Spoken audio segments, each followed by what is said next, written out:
We do not intend to hurt or affect the sentiments of any community, culture, religion, or any religious belief through this program.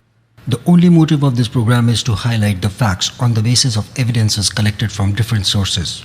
If this program affects or hurts the sentiments of any community, culture, religion, or any religious belief, it will be purely coincidental. इस कार्यक्रम के द्वारा हमारा उद्देश्य किसी जाति, संस्कृति, धर्म या धार्मिक मान्यता को ठेस पहुंचाना नहीं है। इस कार्यक्रम का उद्देश्य सिर्फ साक्ष्य और प्रमाणों के आधार पर सत्य को उजागर करना है, जो कि अलग अलग माध्यमों से जुटाए गए हैं।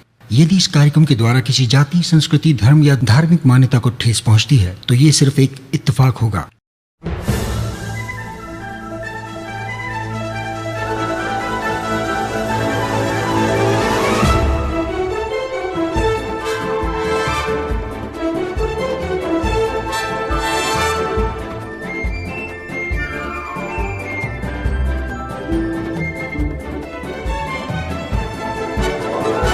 दुनिया भर की ये बातें हमसे तुम जानो, जो तुम ना जान पाए उसको पहचानो, फिर भी यकीन ना आए तो वह दीवानो, मर्जी तुम्हारी है अब मानो ना मानो, मानो या ना मानो, मानो या ना मानो, मानो या ना मानो।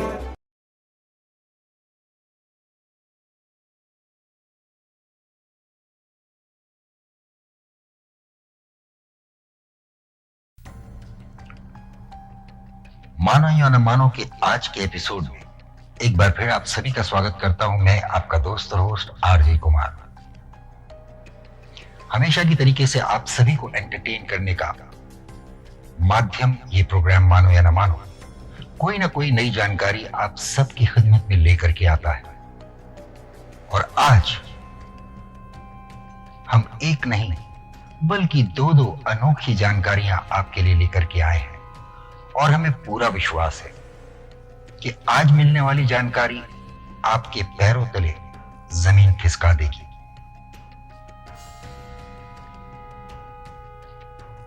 ईश्वर, परमात्मा, भगवान, परमेश्वर,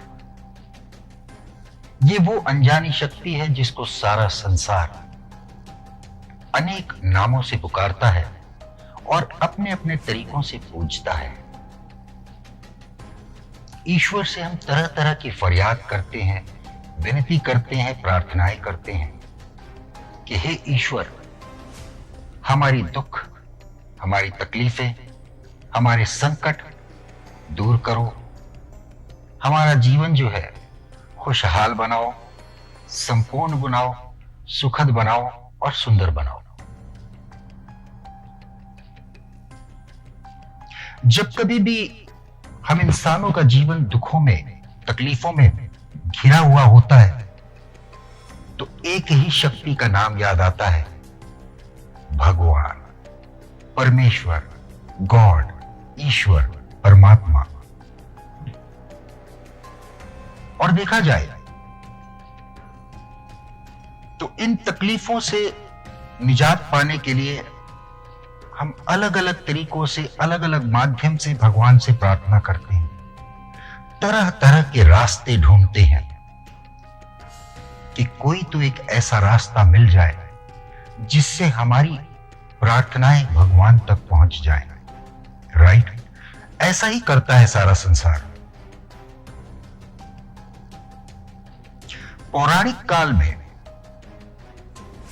चाहे नॉर्मल इंसान हुआ करते थे या फिर कोई ऋषि, महात्मा, ईश्वर तक अपनी बात पहुंचाने के लिए तप, जप, तपस्या का सहारा लेते थे, आवाहन करते थे परमात्मा का, और फिर अपनी इच्छा उनके सामने रख करके वरदान प्राप्त करते थे। पर आज ना तो सतयुग है, ना त्रेता है, ना द्वापर है, और इस युग में ना तो वैसी तपस्या है और ना ही वैसी तपस्या करने की शक्ति रखने वाले लोग। फिर भी उस अनदेखी शक्ति परमात्मा को सभी नमन करते हुए अपनी अपनी दुख तकलीफें उससे कहते हैं, चाहे अपने घर के मंदिर में या फिर घर के बाहर बने हुए मंदिरों में जाकर के प्रार्थनाएं करके। आज के इस मॉडर्न एरा के टेक्नोलॉजी से भरे हुए संसार में सब कुछ इंटरनेट, कंप्यूटर्स, लैपटॉप्स, यहां तक कि मोबाइल में सिमट कर आ गया है। देखा जाए तो आज सारी दुनिया हमारी फिंगर टिप्स पर है। और आज भी इस टेक्नोलॉजी के जमाने में भी इस टेक्नोलॉजी से ज्यादा सारा संसार विश्वास करता है तो परम पिता परमेश्वर में, भगवान में, ईश्वर में, परमात्मा में। पर आपको लग रहा होगा कि कुमार ने तो टॉपिक ही डाइवर्ट कर दिया, बात शुरू करी भगवान से और आके टिक गया टेक्नोलॉजी पर। तो क्या कुमार ने टॉपिक डाइवर्ट कर दिया? नहीं दोस्तों, मैंने टॉपिक डाइवर्ट नहीं किया है, क्योंकि आज की हमारी पहली और अनोखी जानकारी ईश्वर और टेक्नोलॉजी का समावेश है। ईश्वर और टेक्नोलॉजी का मिलन है, ईश्वर और टेक्नोलॉजी का कॉम्बिनेशन है। अगर मैं आपसे ये कहूं कि आज के इस मॉडर्न जमाने में भी टेक्नोलॉजी का सहारा लेकर के उस परमात्मा ईश्वर तक आप अपनी बात, अपने दुख तकलीफें पहुंचा सकते हैं, ईश्वर को बता सकते हैं, तो क्या आप मेरी बात पर विश्वास करेंगे? सुनने में थोड़ा अजीब लगता है, राइट? और अगर मैं आपसे ये कहूं कि आज के इस मॉडर्न एरा में आप ईश्वर तक अपनी बातें डायरेक्टली पहुंचा सकते हैं, तो क्या आप मेरी बात पर विश्वास करेंगे? सुनने में थोड़ा अजीब लगता है ना? और देखा जाए तो कैसा लगेगा आपको यदि मैं आपसे ये कहूं कि आपके पास तो वो डिवाइस है जिसका इस्तेमाल करके आप डायरेक्टली भगवान के कानों तक अपनी फरियाद पहुंचा सकते हो, तो कैसा लगेगा? मुझे मालूम है कि आप में से कुछ लोगों की बुद्धि चकरा रही होगी, समझ में कुछ आ नहीं रहा होगा कि कहां भगवान, कहां टेक्नोलॉजी, कहां डिवाइस, ये क्या है कॉम्बिनेशन इंफॉर्मेशन का। लेकिन सच मानिए कि आज की ये पहली इंफॉर्मेशन, ये पहली जानकारी ईश्वर और टेक्नोलॉजी का एक अनोखा मिलन है, ईश्वर और टेलीकम्युनिकेशन का एक अनोखा मिलन है। हे ईश्वर, मेरे दुख तकलीफ तो आप जानते ही हैं, मेरे दुखों का पहाड़ कैसे टूटा हुआ है आप जानते ही हैं, मेरी सारी समस्याएं आप जानते ही हैं। तो भगवान, मेरी समस्याओं का भी कुछ हल निकाल दीजिए।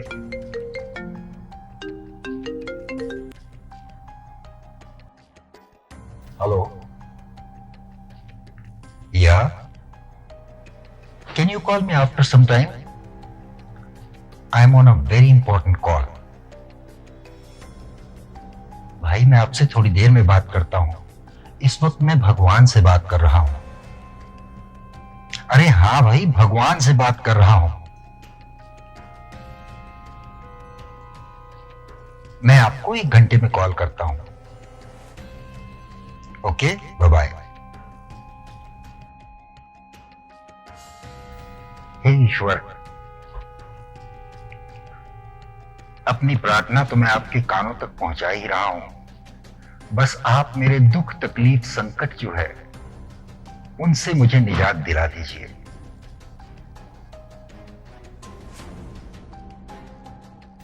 भगवान से बात करना वो भी मोबाइल फोन के द्वारा। Is that really possible? या आप सोच रहे हैं कि मैं कोई मजाक कर रहा हूं? जहां तक आप लोग मुझे जानते हैं तो इतना तो मेरे बारे में जानते ही होंगे कि भगवान को लेकर के मैं कभी भी मजाक नहीं करता। यकीन नहीं आता तो चलिए जानते हैं इस अनोखी जानकारी के बारे में। यहां संसार के किसी भी कोने से यदि ईश्वर तक अपनी प्रार्थना पहुंचानी है और आप उस मंदिर तक पहुंच नहीं पा रहे हैं, तो ईश्वर तक आपकी आवाज, आपकी प्रार्थना आपका मोबाइल फोन पहुंचा सकता है। और ईश्वर खुद आपकी प्रार्थना को अपने कानों से सुन करके आपकी मनोकामनाओं की पूर्ति करते हैं। यकीन नहीं होता?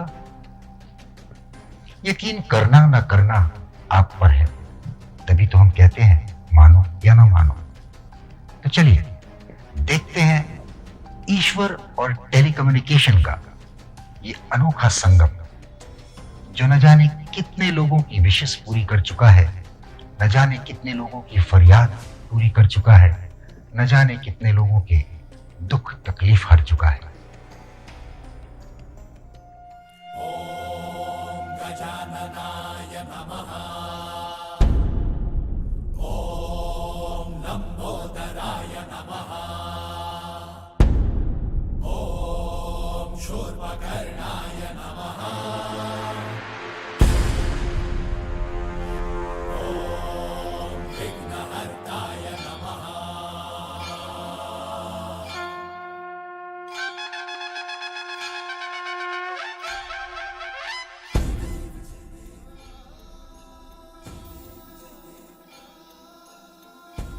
मानो या न मानो में आज की हमारी पहली स्टोरी आप सबको एक अनोखे, पावन और चमत्कारी मंदिर की जानकारी देने वाली है।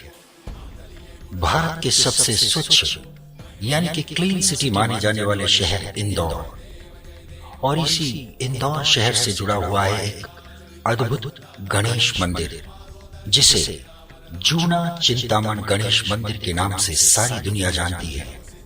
बताया जाता है कि ये मंदिर लगभग 1300 साल पुराना है। इस मंदिर में भगवान गणेश के साथ साथ भगवान शिव व माता पार्वती की मूर्तियों की नक्काशी भी की गई है। इस मंदिर की खासियत और चौंकाने वाली बात यह है कि जो भी भक्त अपनी विनती और समस्याएं इस मंदिर में स्वयं आकर भगवान गणेश को नहीं बता पाते, वो सभी भक्त अपनी मनोकामनाएं, समस्याएं और विनती पत्र यानी कि लेटर लिख करके भगवान गणेश को भेजते हैं।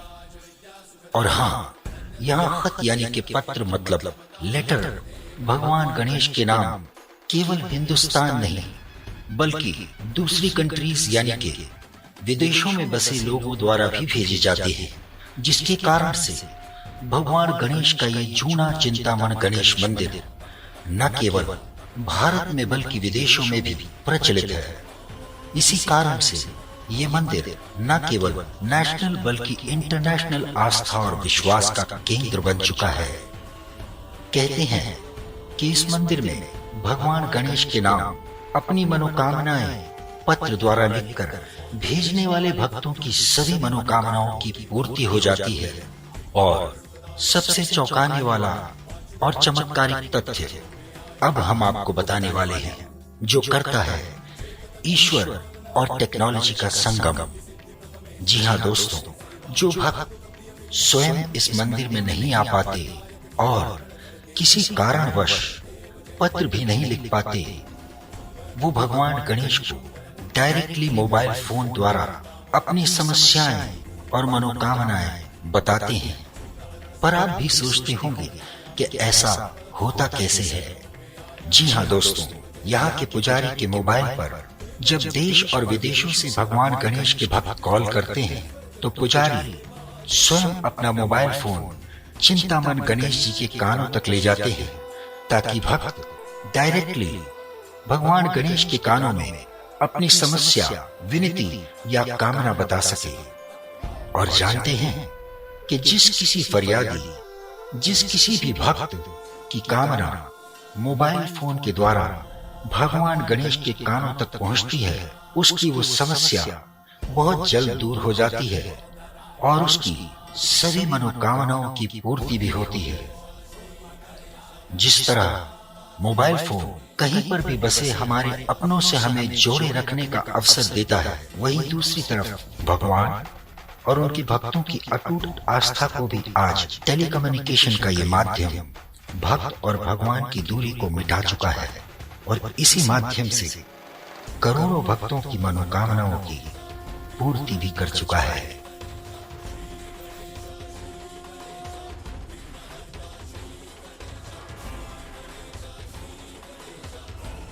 तो दोस्तों, जहां हमारी पहली स्टोरी में आपने भगवान और टेक्नोलॉजी का कॉम्बिनेशन देखा, तो वहीं आज मानो या न मानो की दूसरी स्टोरी में भी जिक्र भगवान का ही है। और इस स्टोरी में भगवान के साथ टेक्नोलॉजी का दूर दूर तक कोई कॉम्बिनेशन, कनेक्शन नहीं है, बल्कि स्टोरी का संबंध है एक ऐसे करिश्मे से जिसे सुन करके एक बार फिर आप सबके पैरों तले जमीन खिसक जाएगी। कहते हैं कि जीवन की दो ही सच्चाइयां हैं। पहली सच्चाई है जन्म और दूसरी सच्चाई है मृत्यु। और ये वो सच्चाइयां हैं जिनसे ना छुपा जा सकता है, ना भागा जा सकता है और ना ही छुटकारा पाया जा सकता है। जो पैदा हुआ है उसका एक ना एक दिन मरना निश्चित है। फिर भी हम इंसान जीवन भर जीते रहने की जद्दोजहद में लगे रहते हैं और यहां तक कई बार मरने के बाद भी हमारे शरीर से आत्मा निकल करके अपने शरीर के मोह को त्याग नहीं पाती। ईश्वर से बार बार प्रार्थनाएं करती है कि हे ईश्वर, मुझे दोबारा मेरे शरीर में प्रवेश करने की अनुमति दे दो, पर ऐसा होता नहीं है। हिंदू धर्म में भगवान शिव को सर्वोपरि माना गया है, देवादिदेव महादेव के नाम से जाना गया है, देवताओं में सर्वश्रेष्ठ माना गया है। और इसीलिए ऐसा कहा जाता है और ऐसा ही शास्त्र भी बताते हैं कि महादेव से स्वयं काल और मृत्यु दोनों ही घबराते हैं। ऐसी मान्यताएं हैं और ऐसे वर्णन हैं कि मृत्यु के समय पर यदि कोई भगवान शिव का नाम ले ले तो उसकी आने वाली मृत्यु आसान हो जाती है, और उनके मंत्र महामृत्युंजय मंत्र का जप कर ले तो मृत्यु आसान होने के साथ साथ उससे मिलने वाली पीड़ा भी दूर हो जाती है और कभी कभी आने वाली मृत्यु टल भी जाती है।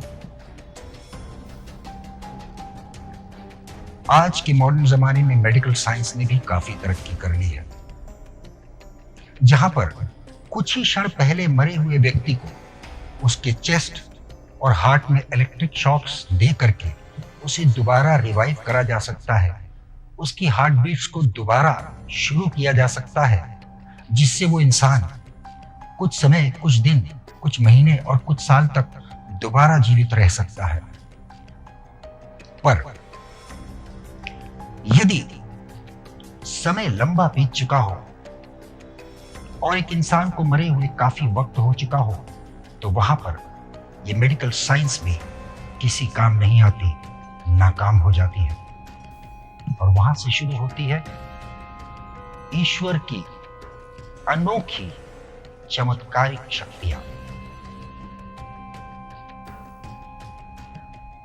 इसीलिए कहते हैं कि इंसानों के द्वारा बनाई गई टेक्नोलॉजी का जिस छोर पे जाके अंत होता है, वहां से उद्गम और शुरुआत होती है ईश्वर की चमत्कारिक शक्तियों की, ऐसे करिश्मों की जिनको साइंस भी समझने में लाचार रहता है। कई बार हमारे सामने हमारे परिजनों की लाश पड़ी होती है और हम ईश्वर से प्रार्थनाएं और विनती कर रहे होते हैं कि हे ईश्वर, भले ही कुछ क्षणों के लिए, कुछ सेकंड्स के लिए, कुछ मिनट्स के लिए ही सही, पर मेरे सामने निर्जीव पड़े मेरे परिजन के शरीर में दोबारा प्राण डाल दो। पर ऐसा हो नहीं पाता। क्या हो नहीं पाता? जरा रुकिए। आप तो यही सोच रहे होंगे कि ऐसा होना संभव नहीं है, राइट? किसी भी मरते हुए व्यक्ति के शरीर में दोबारा जान आ जाए ऐसा कहीं होता है क्या? जरूर हो सकता है। इसीलिए मैंने कहा कि जहां साइंस के सारे दरवाजे बंद हो जाते हैं, वहां से शुरू होता है ऊपर वाले का करिश्मा। और ये करिश्मा आज तक होता चला आ रहा है भारत के एक मंदिर में, जहां पर यदि किसी भी मृत व्यक्ति को, किसी भी मरे हुए व्यक्ति को एक बार ले जाओ तो दोबारा उसके शरीर में उसकी आत्मा प्रवेश कर जाती है और वो उठ के खड़ा हो जाता है। और यहीं से करिश्मा शुरू होता है उस परमेश्वर का, परमात्मा का, सर्वोपरि देवादिदेव महादेव भगवान शिव का। आज की हमारी अगली स्टोरी इसी बात की गवाही देती है, इस बात का प्रूफ बन के खड़ी हुई है कि भले ही जो काम साइंस ना कर पाए, वो ईश्वर की परालौकिक शक्तियां चंद सेकंड में कर देती है। अगर वो चाह जाए तो मुर्दे में भी जान डाली जा सकती है। तो चलिए देखते हैं अपनी अगली स्टोरी, मानो या न मानो के आज के सेगमेंट में।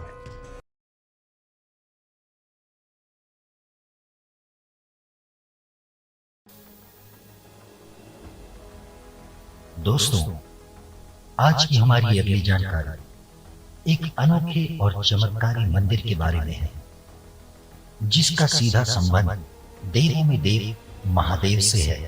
कहते हैं कि महादेव से मृत्यु भी कांपती है, और इसी बात का सबूत बन करके ये मंदिर आज तक भारत में ईश्वर की चमत्कारिक शक्तियों का सबूत बना हुआ है। ये मंदिर खास तौर से भारत की देवभूमि कहलाए जाने वाले उत्तराखंड की राजधानी देहरादून से लगभग 128 किलोमीटर की दूरी पर बसे लाखा मंडल नामक स्थान पर मौजूद है। ये गांव यमुना नदी के किनारे पर बर्मी गाड़ स्थान से कुछ ही दूरी पर है। ऐसी मान्यताएं हैं कि द्वापर युग में महाभारत काल के समय पांडवों और उनकी माता कुंती को जीवित जलाकर मारने के लिए दुर्योधन ने यहीं पर लाक्षागृह का निर्माण किया था। जैसा कि हम सभी जानते हैं कि लाक्षागृह की अग्नि से बचने के लिए पांडवों ने एक गुफा से रास्ता बनाकर अपने और अपनी माता कुंती के प्राण बचाए थे। जी हाँ दोस्तों, वो गुफा द्वापर युग से लेकर के इस कलयुग तक उस घटना का प्रमाण बनकर आज भी मौजूद है, जिसे प्राचीन पांडव गुफा के नाम से जाना जाता है। अपनी जान बचाने के बाद पांडवों ने लगभग 1 महीना चक्र नगरी में बिताया, जिसे आज लोग चक्राता के नाम से जानते हैं।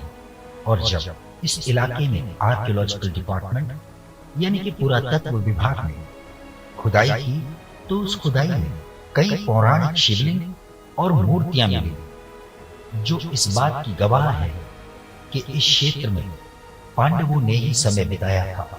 ताज्जुब की बात यह है कि यहाँ पाए जाने वाले हर शिवलिंग का अलग अलग रंग है। हजारों वर्षों से इन शिवलिंगों का जमीन में दबे रहने के बावजूद इन्हें कोई नुकसान नहीं पहुंचा। दोस्तों, आज हम जिस मंदिर की जानकारी देने वाले हैं, वो 12वीं से 13वीं शताब्दी यानी कि 12th to 13th सेंचुरी में नागर शैली से निर्मित करा हुआ मंदिर है, जिसे सारी दुनिया लाखा मंडल शिव मंदिर के नाम से जानती है। और इस मंदिर के आंगन में स्थापित है एक अद्भुत शिवलिंग। कहा जाता है कि शिवलिंग की स्थापना अज्ञातवास के समय पांडवों के सबसे बड़े भाई युधिष्ठिर ने की थी। और इस मंदिर के आंगन में स्थापित ये शिवलिंग ग्रेफाइट स्टोन से बना हुआ है। और इस शिवलिंग को खास तौर से महामंडलेश्वर के नाम से जाना जाता है। कहा जाता है कि सारे संसार में अपने तरीके का ये एकमात्र शिवलिंग है, जिसकी वजह है इसका खास पत्थर यानी कि ग्रेफाइट स्टोन। दोस्तों, जब भी शिवलिंग पर जल चढ़ाया जाता है तो ये शिवलिंग चमकने लगता है और इस शिवलिंग पर जल चढ़ाने वाले की छवि साफ दिखाई देने लगती है। कहा जाता है कि संसार में अपनी तरह का ये इकलौता शिवलिंग है। और अब आते हैं उस चमत्कार की ओर जिसने मानो या न मानो का ध्यान इस अद्भुत और चमत्कारी मंदिर की ओर खींचा। और वो चमत्कार है इस मंदिर में आते ही मुर्दों का जीवित हो जाना।